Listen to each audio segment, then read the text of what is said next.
শিক্ষা প্রতিষ্ঠানে online offline class নিয়ে সিদ্ধান্তের বিষয়ে জানালেন শিক্ষামন্ত্রী। মঙ্গল বা আনন্দ নয়, এবারের নববর্ষে হবে বৈশাখী শোভাযাত্রা, জানালেন সংস্কৃতিমন্ত্রী। টানা 2 মাস বেড়েছে নগদ টাকার প্রবাহ।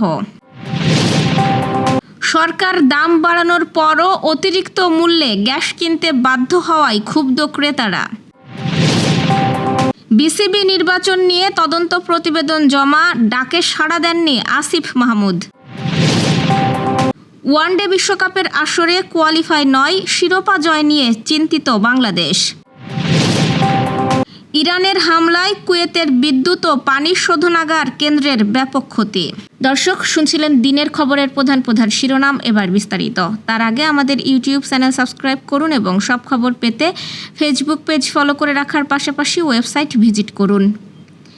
দেশে শিক্ষা প্রতিষ্ঠান কিভাবে খোলা হবে, অনলাইন নাকি অফলাইন, এই বিষয়ে এ সপ্তাহের মধ্যেই চূড়ান্ত সিদ্ধান্ত নেওয়া হবে বলে জানিয়েছেন শিক্ষামন্ত্রী ডক্টর আ.ন.ম এহসানুল হক মিলন। আজ এক বৈঠকে কথা জানান তিনি। শিক্ষামন্ত্রী জানান, আগামী 2-1 দিনের মধ্যে স্টেক হোল্ডারদের সঙ্গে বৈঠক হবে।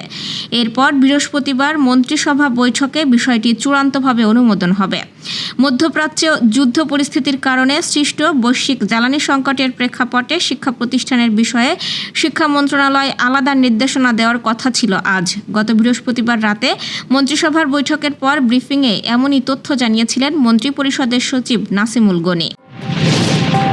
নববর্ষ 1433 উদযাপনে মঙ্গল বা আনন্দ শোভাযাত্রা নয়, এবারের নববর্ষে হবে বৈশাখী শোভাযাত্রা বলে জানিয়েছেন সংস্কৃতিমন্ত্রী নিতাই রায়চৌধুরী।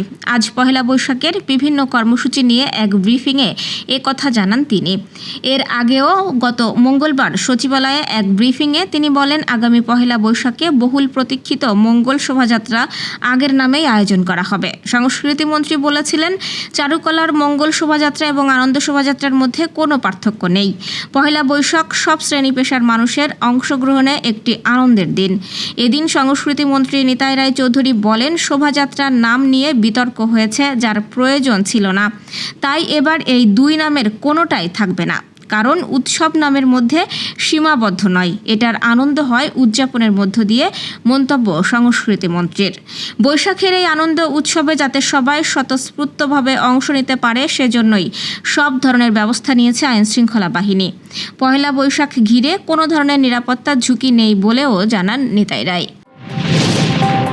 ডিসেম্বর ও জানুয়ারিতে মানুষের হাতে থাকা নগদ টাকার পরিমাণ বেড়েছে। ডিসেম্বরে মানুষের হাতে নগদ ছিল 2,75,343 কোটি টাকা, যা জানুয়ারিতে বেড়ে দাঁড়িয়েছে 2,82,626 কোটি টাকা। এক মাসে বেড়েছে 7,283 কোটি টাকা। বাংলাদেশ ব্যাংকের পরিসংখ্যানে এইসব তথ্য উঠে এসেছে। ব্যাংক সংশ্লিষ্টরা বলছেন, নির্বাচনের আগে রাজনৈতিক দলগুলোর খরচ বেশি হয়েছে। একই সঙ্গে নির্বাচন কেন্দ্রিক সরকারেরও বিভিন্ন কাজে ব্যয় হয়েছে। মূলত এই 2টি কারণেই ডিসেম্বর জানুয়ারিতে ব্যাংক বহির্ভূত নগদ টাকার পরিমাণ বেড়েছে। এদিকে মানুষের হাতে নগদ টাকার পরিমাণ বাড়লেও বাজারে মুদ্রা সরবরাহের পরিমাণ কমেছে। কেন্দ্রীয় ব্যাংকের প্রতিবেদন বলছে, গত বছরের ডিসেম্বরের তুলনায় জানুয়ারিতে মুদ্রা সরবরাহ কমেছে 18,369 কোটি 7 লাখ টাকা। মধ্যপ্রাচ্যে যুদ্ধের উন্মাদনায় তৈরি হওয়া বিশ্বব্যাপী জ্বালানি বাজারের অস্থিরতা এবার গিয়ে পৌঁছেছে ভোক্তার ঘরে। ভোক্তা পর্যায়ে তরলীকৃত পেট্রোলিয়াম গ্যাসের সিলিন্ডারের দাম বাড়িয়ে 12 কেজির জন্য 1,728 টাকা নির্ধারণ করেছে সরকার। আগের মাসে 1,341 টাকা থেকে দাম বেড়েছে 387 টাকা। তবে সরকারি এই মূল্য নির্ধারণের পরও বাজারে এর কোনো প্রতিফলন নেই, বরং আরও বেশি দামে বিক্রি হচ্ছে এলপিজি সিলিন্ডার। যশোরের বিভিন্ন দোকানে 12 কেজির এলপিজি সিলিন্ডার 2,100 থেকে 2,200 টাকায় বিক্রি হচ্ছে। অনেক ক্ষেত্রে দোকানভেদে দামের তারতম্য থাকলেও কোথাও সরকার নির্ধারিত দামে বিক্রি হচ্ছে না। খুচরা বিক্রেতারা এই পরিস্থিতির দায় ডিলারদের কাঁধে চাপালেও ডিলাররা বলছেন, তারা সরকার নির্ধারিত দামেই বিক্রি করছেন। সরকার দাম বাড়ানোর পরও অতিরিক্ত মূল্যে কিনতে বাধ্য হওয়ায় ক্ষুব্ধ ক্রেতারা। সরকার দাম বাড়ালেও সেই দামে কোথাও পাওয়া যাচ্ছে না গ্যাস, অতিরিক্ত টাকা দিতে হচ্ছে। এতে অতিরিক্ত খরচের বোঝা শুধু ভোক্তাদের কাঁধেই পড়েছে। বাংলাদেশ ক্রিকেট বোর্ডের সাম্প্রতিক নির্বাচনে দুর্নীতি ও অনিয়মের অভিযোগ তদন্তে গঠিত কমিটি আজ তাদের প্রতিবেদন জমা দিয়েছে।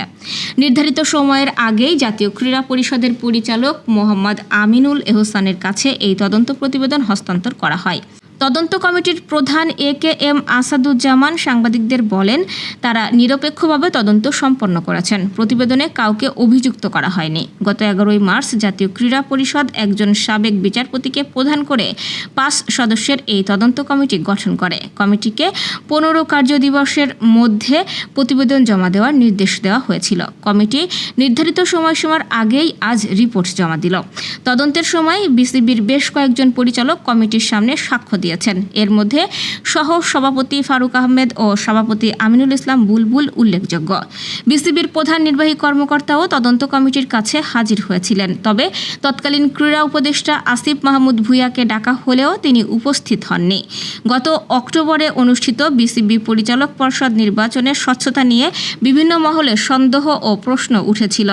এরপর থেকেই বিসিবির 7 জন পরিচালক পদত্যাগ করেছেন। অনেকের ধারণা, নির্বাচনের স্বচ্ছতা নিয়ে সংশয় থাকায় তারা পদত্যাগের সিদ্ধান্ত নিয়েছেন। এতে বোর্ড ভেঙে যাওয়ারও আশঙ্কা তৈরি হয়েছে। দক্ষিণ আফ্রিকা, জিম্বাবুয়ে ও নামিবিয়ার মাটিতে বসবে 2027 ওয়ানডে বিশ্বকাপের আসর। ক্রিকেটের অন্যতম সেরা বৈশ্বিক আসরকে কেন্দ্র করে প্রস্তুতি নিতে শুরু করেছে ক্রিকেট খেলুড়ে দেশগুলো। 14 দল নিয়ে অনুষ্ঠিত হতে যাওয়া এবারের আসরে ওয়ানডে র্যাঙ্কিংয়ের শীর্ষে থাকা 8 দল সরাসরি অংশ নেবে বিশ্বকাপের মূল পর্বে। বাকি দলগুলোকে খেলতে হবে প্লে অফ পর্ব। ওয়ানডে র্যাঙ্কিংয়ে বাংলাদেশের অবস্থান 9 নম্বরে। তবে বিশ্বকাপে কোয়ালিফাই নয়, বরং বিশ্বকাপে কীভাবে ভালো করে শিরোপা জয় করা যায় সেই বিষয় নিয়েই চিন্তিত বাংলাদেশ। দলের ব্যাটিং কোচ মোহাম্মদ আশরাফুলের মতে, শিরোপা জয়ের লক্ষ্য নিয়েই 2027 বিশ্বকাপে অংশ নেবে বাংলাদেশ। গতকাল 2027 বিশ্বকাপের পরিকল্পনা নিয়ে সাংবাদিকদের সঙ্গে কথা বলেন আশরাফুল। সরাসরি বিশ্বকাপ খেলা নিয়ে চিন্তিত কিনা বাংলাদেশ, এই বিষয়ে তিনি বলেন, অবশ্যই বড় কোনো বাধা না।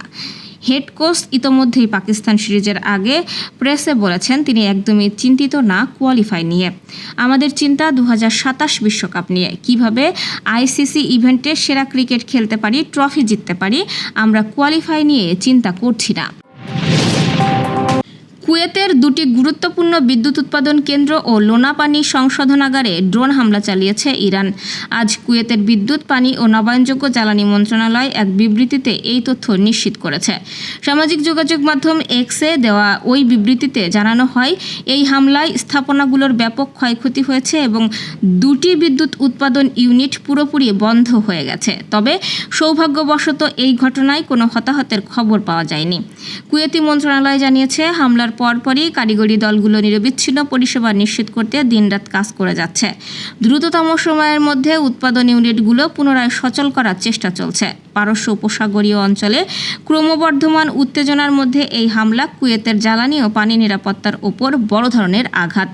ইরান বা কুয়েত সরকারের পক্ষ থেকে এই হামলার নেপথ্যের কারণ নিয়ে এখন পর্যন্ত বিস্তারিত কোনো মন্তব্য পাওয়া যায়নি। তবে এই ড্রোন হামলা আঞ্চলিক ভূরাজনীতিতে নতুন করে অস্থিরতা তৈরি করতে পারে বলে ধারণা করছেন বিশ্লেষকরা। দর্শক, এই ছিল দুপুরের আয়োজন। সন্ধ্যার খবর দেখার আমন্ত্রণ রইল। এতক্ষণ সাথে থাকার জন্য ধন্যবাদ।